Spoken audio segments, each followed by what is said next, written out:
Environment Secretary Gina Lopez allays fears of massive unemployment in the mining industry in the wake of suspension orders slapped on mining companies that failed the audit conducted by the DENR. She stressed that workers of suspended mining firms will not end up unemployed as they will be used in the rehab of mine sites, which is one of the conditions imposed in each suspension order.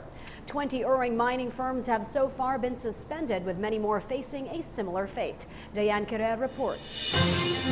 Since President Rodrigo Duterte appointed Gina Lopez as Secretary of the Department of Environment and Natural Resources, the mining industry has been a controversial issue in the country.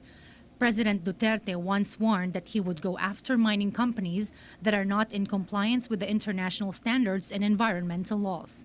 At present, there are 10 metallic mining operations of mining companies that were suspended by DENR, 1 in Surigao del Norte, 2 in Eastern Samar, 4 in Zambales, 2 in Palawan, and 1 in Bulacan.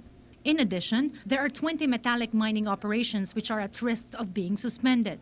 These mining companies are given 7 days to reply and defend themselves so that their operations will not be suspended.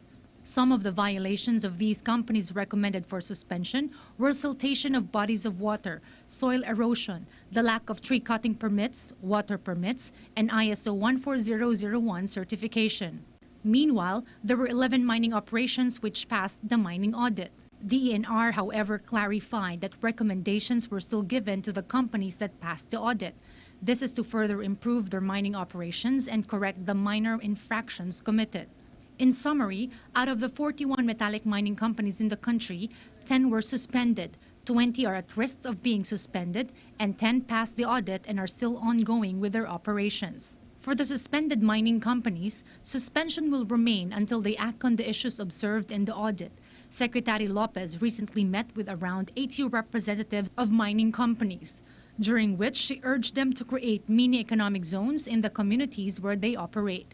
Meanwhile, DENR is set to release mining audit report for non-metallic mining companies in the country. For PTV News, Diane Carrer.